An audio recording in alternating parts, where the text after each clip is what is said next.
Recording. There's one.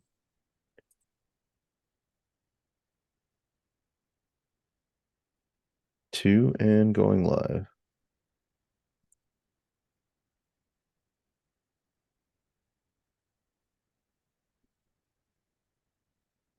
Come on.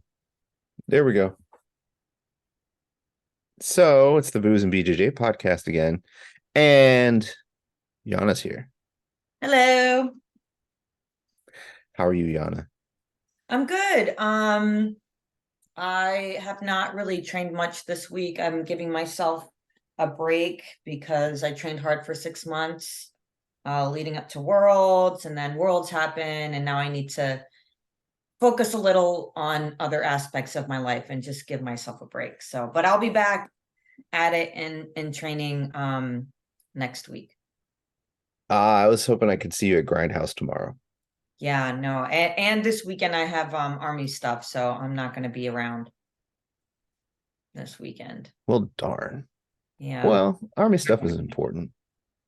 Yeah, I know there's a lot going on this weekend, but other aspects of my life are pulling me in different directions. So I can't say that I'm not going to battle assembly. So that's just how it is. And yeah, don't if you're not, don't admit to it. Yeah, online, on Right. the live stream. Right. Well, I mean, even if you did admit to it, you're gonna be in trouble with your Yeah. comments. So So anyway, how those things. so how was Worlds?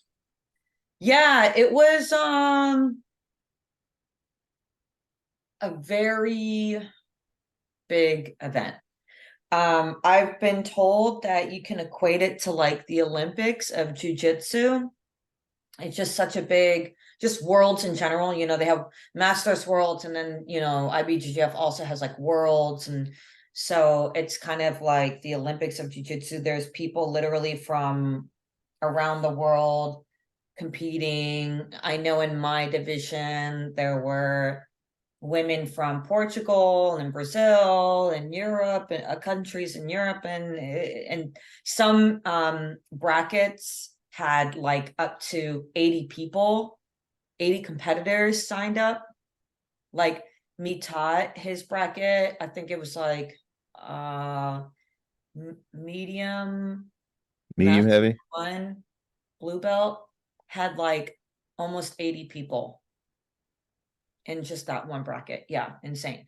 And then I know like for males, master one purple belt or like master two purple belt, it was maybe like 50 people or something. I mean, it was a huge event, because it wasn't just Masters Worlds. This was in Las Vegas last weekend, and it wasn't just Masters Worlds, which is Masters meaning competitors who are 30 years old and up. Mm-hmm. It wasn't just that, but they also had coinciding with that at the same convention center, Jiu-Jitsu Con, which is kids, no gi and gi, as well as adults, no gi and gi.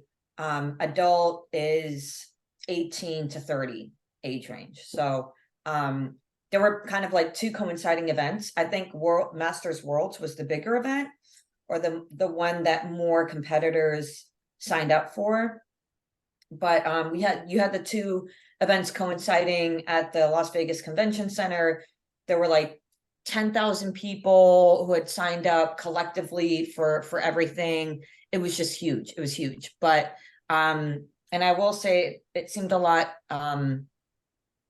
I had competed in Pans in March, and I'll say that the level of competition was higher at Worlds. And Sigi was kind of mentioning that, like, this was such like a huge tournament. So it was good. I didn't do as well as I thought I would.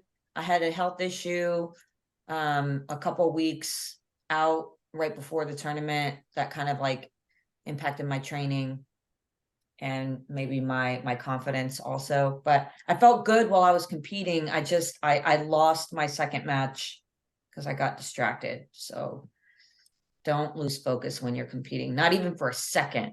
If you lose focus for a second, your opponent is going to take advantage of that. So don't allow them to be opportunistic. That's a big lesson I learned. And I also learned that if you train hard for months and you take 1 or 2 weeks off, a few weeks out before the tournament, you'll still be okay. Because really, like, the gains that you earn from months of training will definitely outweigh like a week or two of rest leading up to the tournament. So although like it is ideal to train hard right before a tournament, like if you do need a rest, like for a health issue or something, don't let it compromise your confidence in your own skill set. So that's the silver lining I got from the tournament. And that's kind of the lesson I learned, that I should be confident in my own skill set, especially if I've dedicated months of training to it. And like I said, I felt good, like conditioning, skill wise, I felt good. I just got distracted, and that's what led to my loss. But so that's my summation of the tournament. And I know a lot of people were on our team were disappointed in their performance, but I think we need to we all see lessons to learn from our performance, and not just individually but also as a team.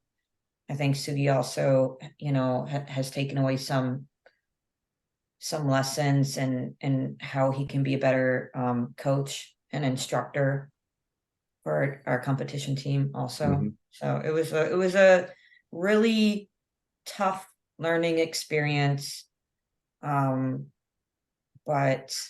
it was a good time. I mean, overall, I'm glad that I went despite everything leading up to that tournament. Like I said, the health issue and everything. I think everybody was glad that they, got out there, they competed. We were there. We saw a lot of really, cool stuff, and met a lot of people. Like everybody from the DMV was there. So that was really cool. But yeah, so that's my summation. I know that was a really long answer, but that was my summation of Worlds. Don't underestimate how tough the competitors are. How many months out did you start training? Since Pan, like since March. So from like March until September, like right after Pan, I was like, okay, I know pretty much, like I think a month after Pan, I was like, okay, I'm pretty much gonna compete for Worlds. So I signed up pretty soon after that. So I back planned months out. I would at minimum like 5 months out. And I had, I wanted to get my physical strength back that I had lost from, pregnancy and postpartum and all that stuff. So I worked a lot on my conditioning, and my schedule had kind of calmed down enough that I could dedicate more time to training, which I did. And like by 2 months out, I was training 4 or 5 days a week and adding like 2 or 3 days of conditioning on top of that. So I was training pretty hard. But yeah, months out. I know usually fight camp, at least for Muay Thai, I don't know if a lot of jiu-jitsu gyms implement the same timeline, but I know from Muay Thai training, fight camp is like 8 weeks. So 2 months out, you start training hard, lots of drills, lots of like hard rolling, obviously without getting injured. Lots of like strategic training too. That's super important. Like, don't underestimate how far tactics can carry you throughout a match in terms of winning. But yeah, that's how far out I was training. And did you do any competitions between there, or you just solely focus? Yeah, well, I mean, like, my life is such that I have my daughter, and I have army, and I have my full-time job. So I'm kind of like juggling a lot. I also, don't have the disposable income to like throw away at this competition and that competition. And I know a lot of people on our team were, going to New York Open or in Virginia Beach Copa, and this local tournament here and that local, and I just like, I don't want to be, I'm not saying I like that's a waste of money, but at least for my particular budget, it's not, these tournaments are not cheap, especially when there's travel involved. And I kind of had decided, I'll do 2 big tournaments. I'll train for those. I have too much else going on to be competing consistently like everyone else on our team. I just couldn't, So no, I didn't. Do I regret that? No, not really. Yeah. Yeah, I mean, I think if that's gonna be a focus, then let it be your focus, because also there's a possibility of being injured if you're competing in other competitions. Yeah. I mean, I think if you have good training partners, then you can sort of simulate stuff that you want. So the way I look at it, when a competition is just basically kind of you're basically simulating what you would do, or like, it's kind of a training on steroids, so to say. Yeah, well, So there's it's just like, in the army, we say train as you fight. yeah. So it's like, Basically. if you can find good training partners that can push you, but in a safe way, and they're Be selfish predictable. with your That's training. predictability is the key, in terms of like, they're not just gonna go wild Yeah. all of a sudden. Yeah. Yeah. And I'll say the other thing that really helps, and I know Sugi mentioned this too, to some other members of the team, is training at other gyms. Yeah. It can be kind of a hit or miss. Like, it's helpful in that you get exposed to different techniques that maybe our gym doesn't focus too much on. And then when you're exposed to it, you're like, oh, wait, yeah, I gotta watch out for that, and so that you're just kind of more aware of like what other opponents might do to you. So training at other gyms is important. At least exposing yourself to other gyms, not necessarily like training regularly. Obviously, you have your own gym, you should be training regularly at your gym under your coach, but like exposing yourself to other gyms, stopping by other gyms can give you kind of a wake-up call to help you realize what you might be up against. And then also, I say it's a hit or a miss because the downside or the possible risk that you take is getting injured, or like being exposed to some unhygienic conditions that other gyms suffer. Oh, I mean, also like false sense of confidence. You go to other gyms and you don't know who to pick to roll with. You go to other gyms, you roll, and you're completely smashing everybody, and you're like, oh man, I don't need to I don't need to learn anything. I would, if I went to another gym to train for a competition, I would split it between people around my rank and somebody who's higher ranked. That way if you encounter a gym where you're just steamrolling everybody. I mean, it's a matter of skill versus numbers. I just like to go in and smash all the white belts, just rack up my numbers. So like 10 white belts is like 1 blue belt. Yeah. It adds up, right? Somehow. Yeah, exactly. But you know what? That's what I like to do with the kids' classes. I'm undefeated in the kids' brackets. Hey. Until they all gang up on you. Yeah, dog pile. Yeah, I think so. I think Pans is like April-ish next year. Yeah, April, March. So that's about like 8 months out. My plan is I signed up for Copa. I'm gonna sign up I'm thinking about signing up for Grappling Industries. So that's like 5 weeks out. And then Copa should be like 7 weeks out now. But the thing about Grappling Industries is there's no Masters division. So I'm a little Wait, weird. really? Do they get rid of them? It's just adults. I think, it's probably it's probably. Have they that's always been the case? No, they used to have Masters. No, they used to have Masters. I think they collapsed it. They just have one adult division now because it's just probably fewer people competing. So I'm sort of wary about doing that because I'm so surprised because I love the style of their tournament. It I being do. I round robin. do. I I really actually do. thought that But more people would appeal to that. yeah, I'm just kind of concerned about, getting a, and in my weight class, I'm a heavier weight class. So I'm concerned about getting that like D1 220-pound wrestler, who's That like 19. and yeah. There's a guy who's close to that who started training at our gym now. Yeah. Hmm. I'm gonna do Copa. Then there's another one that's in Baltimore that I'm gonna do, and then maybe a couple next year. Then hopefully Pans, but it's You eight said months Copa's out 5 weeks out? to Grappling Industries is about 5 weeks out. Oh, grappling. Yeah, and then Copa is like 2 weeks after that. Okay. So yeah, that's kind of my plan. See how that goes. Okay. Yeah, that sounds like a good plan. I think that you'll get like kind of those, as I call them, like wake up calls and exposed to what you'll be up against.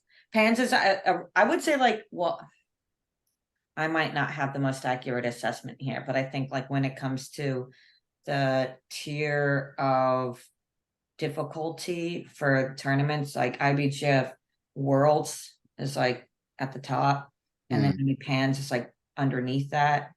I don't know what might be in the middle. Mhm. I know that Pans is a really good tournament to help you prep for Worlds, and Mm. that's considered like, pretty up there, difficult tournament for jiu-jitsu. So I think Pans is a really great goal for you, Yeah. and getting some local tournaments leading up to that as warm up. Yeah, I mean, because I've had a sort of personal goal of doing Pans and maybe doing Worlds at some point, Masters Worlds. So I was just, y'all inspired me, so I'm just like, I got to do it, Yeah, or before before I can no longer. right. Before you two broke in. Yeah, basically, yeah. Yeah. Thomas, you wanted to say something? Yeah, what do you guys think about the ADCC competition coming up in October?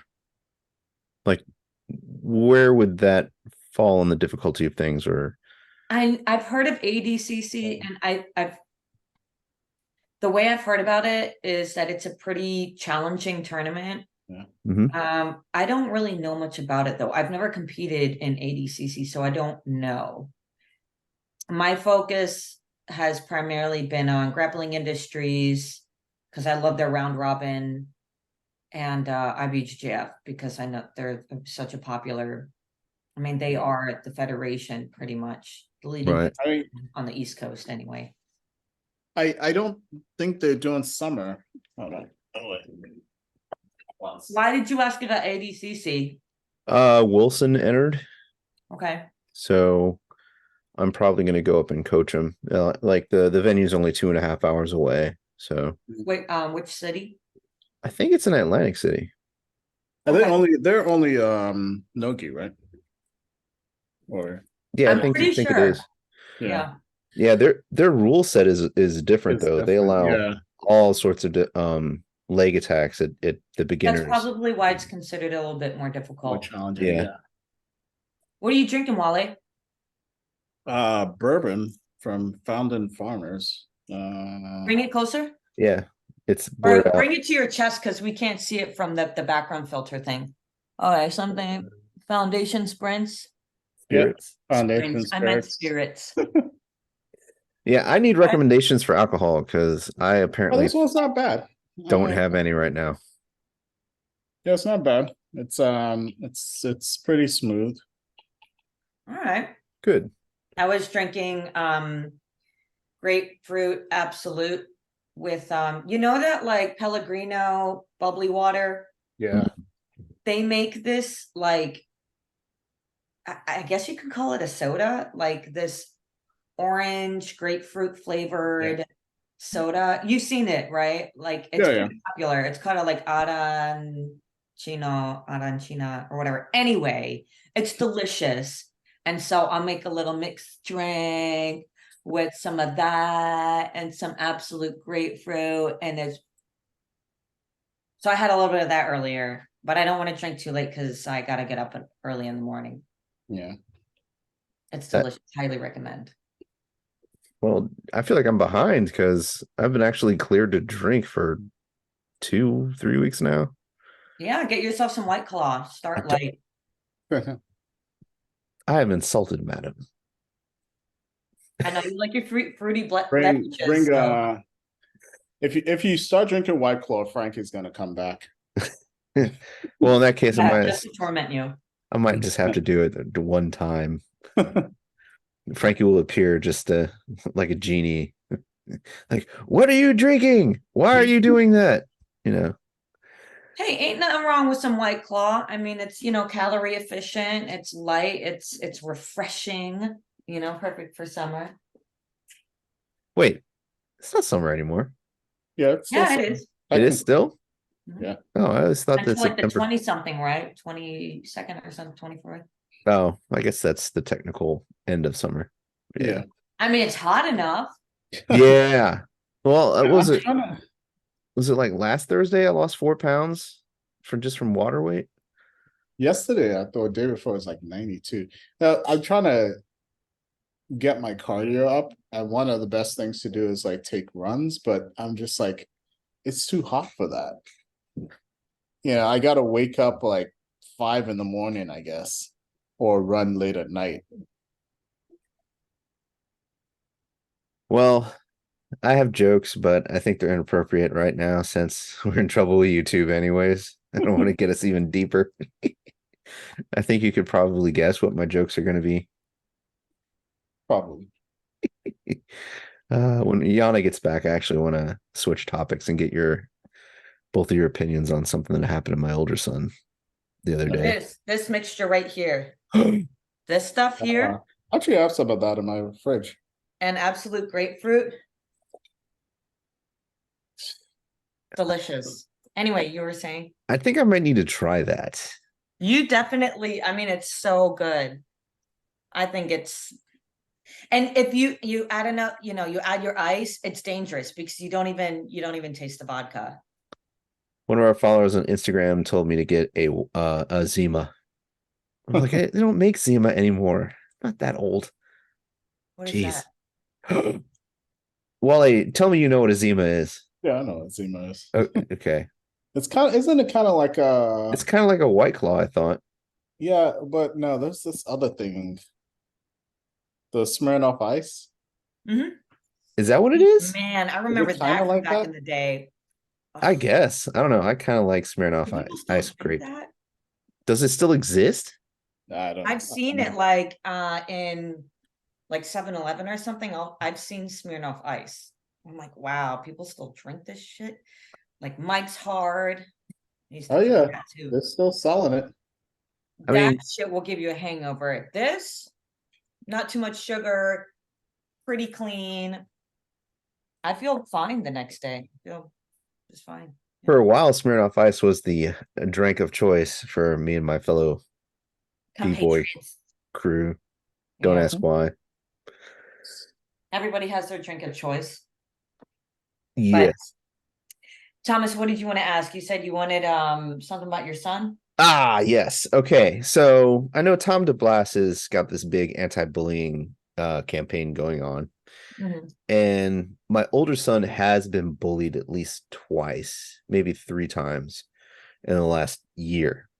So on Friday was for his birthday. We went out to Red Robin to eat. And then we went back home. Wait, your youngest son is being bullied? My older son. Oh, the one who's turning 10. Right? He's a baby. Yeah, the one who just turned 10. Oh, not the because you said he turned his first birthday. I was like, oh man. Wait, did I say first? I meant to say 10th. Yeah, you did say first. Oh, well. Anyways, 10th birthday. Damn, these kids are mean these days. It's like who's picking on the 10-month-old? No, but yeah, so oh god damn it. I think you froze in a really awkward way. He's like hold on a second. I really thought about getting, Kettle One also offers their flavored vodka where it's like grapefruit and rose. And Mm. I was like this close to getting that one because Kettle One is, you know, a little bit higher grade than Absolute. Uh-huh. But I know that like this is what I wanted to pair it with. And I thought when I was at the liquor store, I didn't have these on me, obviously. So I was thinking, oh, this is a grapefruit drink. Yeah. And when I got home, I was like, wait, no, this is actually orange. It's Mm. blood orange. So, but it ends up tasting fine with the, like, I don't know why I was thinking this was grapefruit flavored. It's actually aranciata rosa. Ooh la la la la. Meanwhile, you're like, I'm just gonna drink my whiskey. How are things with you otherwise, Wale? Oh, they're good. Yeah. Work and kiddos. That's good. My wife and I went to a concert last night. So that was fun. Haven't been to one in a while. Who'd you see? Yeah. So we saw an artist named Kess. He's a soca artist. Okay. Soca is a Caribbean style of music, and my wife actually, she's in a soca dance group. Oh, nice. So That's yeah, a great date night. yeah. So dropped the kids off at my mom's, and then Hell we yeah. so Thanks, Mom. yeah. Yeah. I felt like an old man. I was like, oh man, this is so loud. I should have brought my earplugs. Right. Where am I? But yeah, it was fun. So your parents live close? Yeah, so my parents, they actually live in Nigeria, but they also have a house here in Bowie. So Mhm. it's close to us. It's like maybe 20-25 minutes from me. Mhm. And usually my mom spends most of the year here. Oh, gotcha. And my dad goes back and forth a lot. Gotcha. Okay. That's helpful. Yeah. Man, Nigeria's Welcome got. back, Thomas. Well, thank you. My camera kicked my butt out. I don't know. Where was I? So Nigeria is. Oh, I was talking about the situation with my son. Oh, All yeah, right. yeah. So, we went back home and I parked my car near the bus stop where my sons usually go to. My older son was like, "Hey, let me go pick up son number 2 by myself at the bus stop." I was like, yeah, sure. It's like 15 feet away. So I'm sitting there in my car. I'm playing some Pokemon Go. Theo gets out, and then bus shows up right on time. I see my second son get out, and their friend comes out. Their friend, who I'm not going to name, but he's a bigger kid. He's like a head taller than Theo, and so the boys they start talking. I'm just watching them, and the bigger one grabs Theo by the throat and starts shaking him, and Theo's panicking. So once I saw Theo panic, I got out of the car and I was like, "You," and I called him by name. I said, "Let him go home. I'm gonna go talk to your dad." Mhm. Wow. So the boy's like, "Well, he did." No, I don't care. Go Yeah. home. But you know what? Let me no, go home. And Theo looks like he's about to cry. Lars, my second son, Lars, is like looking around like, "What the heck?" Mhm. And so the bigger boy, whose name I'm not gonna say, starts walking home. The 3 moms who were in attendance start yelling at me. And they're like, "You're too aggressive with that young man." What? I was like, "Did you No. see what happened?" Right. Yes. Did you see what he did to my son? Like, what? Your son, pointing at one of them, was bullied worse than that, and you lost your mind. And Yeah. you two, when COVID hit, you wanted me to do security about your house, basically. I was like, Yeah, I think that's a situation like that is just like, would you like me to grab your son by the throat and shake him? right. No? Okay, there you go. That's the answer. Yeah. Well, they started mouthing off at me, and I was already kind of heated. So I kind of told them to STFU and go home with their kids. And they got their feelings hurt and they left. I'm not going to hear from them. It's whatever. I barely go to the bus stop. But yeah, it kind of bothered me a little bit because I was like, maybe did I handle this incorrectly? Because I'm not the type, even when I'm heated, even when I'm at my worst, I'm not necessarily the most frightening person, I guess.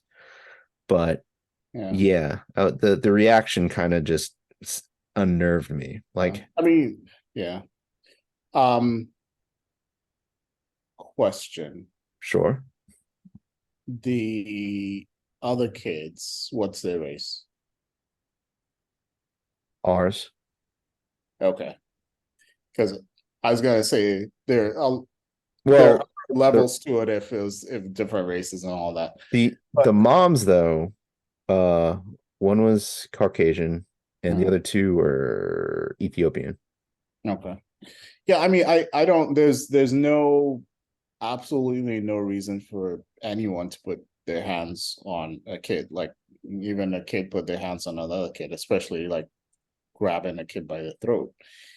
I don't I think that those parents were in the wrong to, you didn't like go in there and like push the kid off or like yank the kid off or you know I think going Verbally there firm with going him. Say what's that? again? You were verbally firm with him. Yeah. That was Yeah. it. I mean, I think the to the point of going there and yanking the kid off of your kid, I personally think that's fine. It's not like you went there and you shoved the kid or like you punched him or did anything like that. You're protecting your own kids, and that Mhm. I think is absolutely fine. Okay. Can I say something? Yes. This is a reflection of one of the ways I think parenting, good parenting is declining because parents are forgetting that discipline is required to keep a child, well behaved.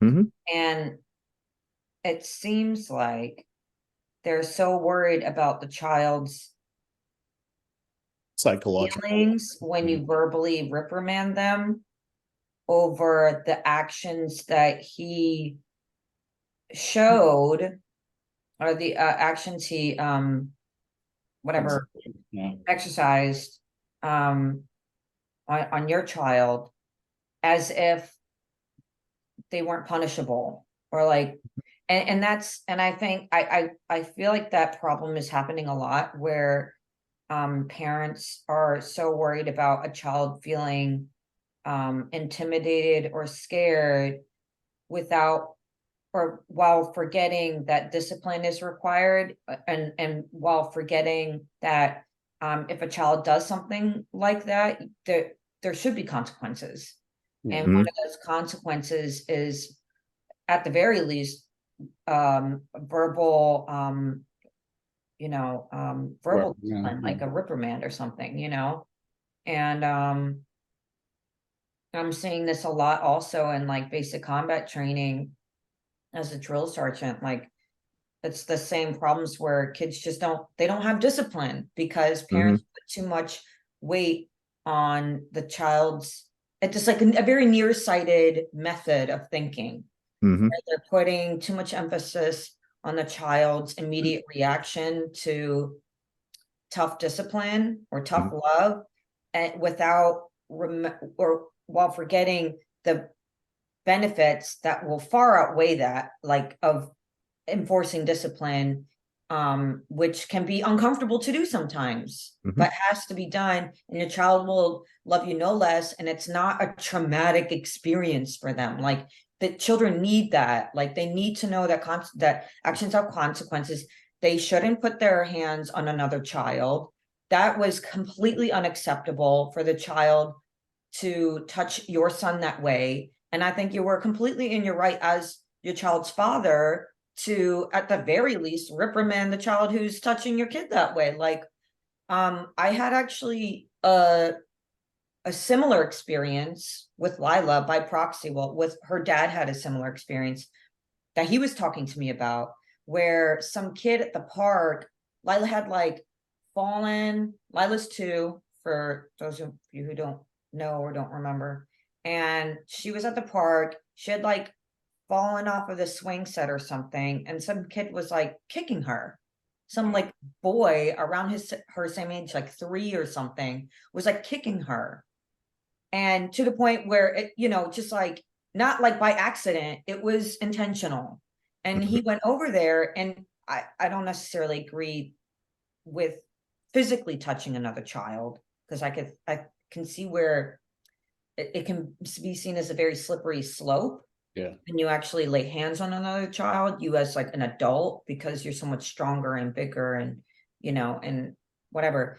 But he like grabbed the kid by the arm and said, like, we don't do that. We don't kick, because there was no other parents around, seemingly no other parents around to step in and discipline their own child. And if that happens, if you don't have any other, the own kid's parents aren't doing it, like, really, you shouldn't have been the one to do that, Thomas. I like, mean, their kid, I mean, I know that parents aren't always there. Maybe they're, starved or something. I'm not trying to say that, like, sometimes your eyes, or you need to focus your attention somewhere else, and your kid's doing something crazy. But anyway, he got himself involved and like grabbed the kid's arm and said, like, we don't do that, and like verbally reprimanded him. And I guess like he had a nanny there, and she came in and was like, oh my gosh, I'm so sorry, and just like took the kid away. But she didn't get like upset or anything, because like she knew he's probably exhibited that same behavior in the past. And they're kids do need to know that there are consequences to that kind of behavior. Yeah. Yeah, I think one of the things I've started doing or try to do is sort of throw it back on the person who is basically, questioning me. So like, for example, the parents, or the people who are like, you're too rough, blah, blah, blah. It's just, you could just throw it back like, what do you think I should have done? Right? See what the response is. And then be like, also, what if that was your kid and somebody was shaking them by the throat? Like, what do you expect? What do you expect me to do? Yeah. And like you were saying, Yana, I think that, putting yourself between the kid, your kid and the bully, or removing your kid from that situation is the best, is the best solution. And then, like Thomas was saying, talking to their parents, because you have to make it known that that's not acceptable behavior at all. And I mean, it's one of those things where it's just like, if a kid keeps getting away with doing something like that, they're going to grow up to be that kind of person who is gonna feel like they can get away with anything. Yeah. And that's not, that's not acceptable. So did you talk to the parent? So I texted his dad and his granddad. Like, I know both of them. We're like that. But they work very odd hours. So I'm gonna go over to their house tomorrow around lunchtime. We're gonna have we're gonna have a beer and talk it over. But That's good. The biggest problem is this is kind of being in our neighborhood. This kind of behavior is becoming normal. Like, this is the third time that somebody's done this to not just Theo, but somebody at his bus stop. So the commonality, Same kids doing this? This will be the third boy. Different kid each time? Yeah. So the commonality, though, is that there's a distinct lack of parenting. I had a parent conference with the second boy and his parent back in March, April. And like Yana pointed out, like, the mom was so worried about her son's feelings that she asked me and one of the male administrators that was present to tone down how we were talking. And the way that we were talking was just direct. Yeah, I mean, you can, you can be stern.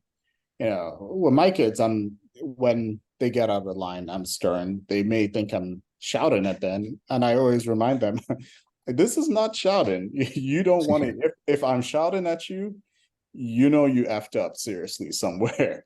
So I think it's, and I think back to Yana's point, there's a lack of I think when some parents mistake sternness for being mean or for being shouting, but that's not it, it's like, and some parents, understandably want to connect with their kids, but they want their kids to like them and their kids to be friends with them and blah blah blah. But yeah, at the end of the day, you're the parent, so all of that goes out the window if your child is acting out of line or like misbehaving. You need to step in and correct that sort of behavior.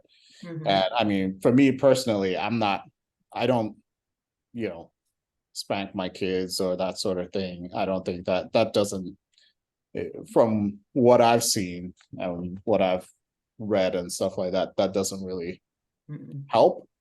But you need to be able to talk to your kids in a stern and honest way, like being honest with them, like, hey, this sort of behavior, if you continue doing this sort of behavior, when you become an adult, you can get in serious trouble for something like that. Like, you become an adult, if you don't correct this behavior now, you become an adult, you do the same thing, you could get assault charges, or you could go to jail for that. I mean, I don't know that. I mean, I think that's okay to explain depending on the age of the child. Like they might. True. I mean, like a 2-year-old, like, like, what? like. But yeah, age appropriate, explanation of the situation, and at the end of the day, age appropriate discussion about the consequences of actions.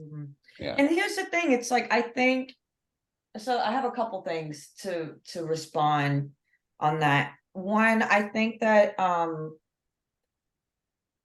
when like confusing toughness for meanness, it's like kids, like I said, it's a very short-sighted thought process to be so focused on your child's immediate reaction to enforcing discipline, because you're losing sight of the long-term benefits of it, and your kid will still love you. Children need to understand that there are boundaries. They feel more comfortable when they see that there are boundaries. Like at the end of the day, kids like develop better, behave better, and are psychologically more stable when they understand that there are boundaries and that there are consequences for certain behaviors. Like parents who focus so much on the immediate emotions of in reaction to enforcing discipline, like lose sight of that, of like the long-term benefits of the child's psychological development from enforcing discipline. And you can enforce discipline without corporal punishment. As you said, you don't have to be physical about it. You can still do gentle parenting. There are methods. There's like Facebook support groups where you can join, like that's like Gentle Parenting United, and figure out ways to like discipline your child while still being able to communicate with them, like help them understand why these things are happening, why this discipline is occurring. That doesn't mean it's going to be easy. Like that's why parenting is difficult. It's one of the hardest things in life to do, because it's, it is tough to like have to be consistent and patient and like keep that discipline going, even though your kid is, I mean, I'm going through that right now. Lila's going through the terrible twos, and let me tell you, she's giving me a run for my goddamn money, because race to the 3s and 4s. Yeah, I've just started recently. We started implementing timeout, and it's like, sit her down and she wants to move around, she wants to get up and walk around. It's like, no, that's not how timeout works out. That's not how it works. Anyway, so it's like it's hard work. That's why parenting is exhausting when you do it right. It's supposed to be tiring, But the other thing I wanted to say real quick about that is I can see, like in Thomas's situation, or in like Lila's dad's situation with the kid who was like kicking her. And I know that I've experienced this myself, where I can see where it can be uncomfortable to interact with another person's child. Like feel like you're stepping on toes, or you're doing too much, or you're being too imposing or something, and you're worried about offending the child's parents or whatever. I understand that feeling where it's like, I don't know, I don't feel comfortable telling this child what to do because I'm not their parent. But at the same time, if there's no parents around, the way the reaction internally that I have to that thought process is, if there are no other parents around to tell that kid, hey, what you're doing is wrong, and you're the grown-up there, you're the only grown-up that you see around there to react to the situation, you need to be the person to tell them that, you know. And Like, you're doing too much. sorry. In my family, the way that we grew up, any adult could parent you. So if you were messing up and your neighbor saw you doing something stupid, he could discipline you and then take you home and then hand you over to your parents. Interesting. What do you mean discipline you? In what way? Like physically? No, like verbally tell you you're not supposed to do that. You're not supposed to do that. I'm taking you to talk to your mom, or I'm taking you to your mom. I mean, even now, like, it's even my family now, like my brother or my sister or my cousins, if my kids are getting out of hand, they can discipline them. But what about people outside of your family? How do you feel about that? Like, if let's say, I mean, luckily it hasn't happened, but I think for me, for someone outside of my family to verbally discipline my child has had to have been doing something really, really out of hand, or the other parent is misinterpreting the situation in a way that's, that isn't called for. Yeah, with that, there's two caveats, especially in my family. One, that neighbor has to be a really good friend. Yeah. And two, you must have done something seriously awful. Yeah. So, like in this case, that would have been an example of when the neighbor would have been able to verbally discipline your child. And, I think the thing too is like, the kid was what, 10? Yes. I think really the kid really should be scared, because it's just like, you don't know whose child you're messing with. Like, I know, for example, you, Thomas, you're not going to put your hands on that kid or do anything. There are other parents who will, and it's just like, it's a crapshoot. So you mess with some kids, you bully some kid's parent, you bully some kid, you don't know what the parent's going to do. Some parents, some people have no problem, like, hitting a kid. So 2 years ago, there was a mom who did that in one of the playgrounds. That was a big controversy around here. But the thing is, think about it this way. Theo and Lars, my two sons, both trained jiu-jitsu. They were both present when that boy choked Theo out. I didn't give them time to react. Worst case scenario, they could have had that boy on the ground crying. And that would have been way worse, and especially with the parents that were present. Yeah. So you teach your children violent ways. Yes, and we're good at it. Like, no, I just teach them how to defend themselves. I just teach them aggressive hugging in pajamas. Yeah, I mean, obviously they missed the kid. They were hugging him. Yeah.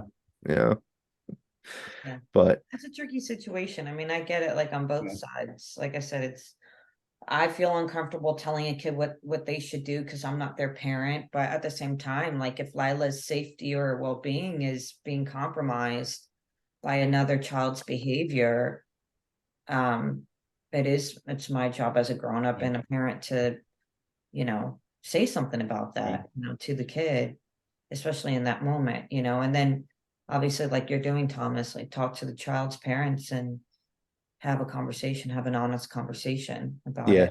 Yeah, I think talking to the kids' parents is the most, I think going there, removing your child from the situation and talking to the kid's parent is the best, well, best solution. So the funny thing is, the young man was trying to get me to talk to his mom, who is going to curse me out and say, it's not his fault. He didn't do anything. That's why I wanted to talk to his dad and his grandfather, because they will hold him accountable. Yeah. So, I mean, you saw what happened. It was your own kid. Why would you make that up? Yeah, it was surreal. I like I literally looked over my shoulder. I saw the bus arrive. I keep watching, and then I see the boy walk up and grab Theo by the throat. And I've never seen Theo look like frightened before, I not like mean, that. And I was just like, nope, not Yeah, on the my thing too watch. is like that parent who's going to, curse you out and say, "Hey, my kid didn't do anything wrong," is the first parent who's going to jump up and yell and scream at you if, your kid did the same thing to their kid. Well, I'll do you one better. I took the boys and one of their neighborhood friends who is a good kid. I took them to the lake, and this young man asked me if he could come with us, and I said no because he has a track record of not listening to anyone. Mm. So he went and told his mom, and she called me and said some colorful things. And I was like, okay, yeah, the answer's still no. Have a good day. The answer is even more no right now.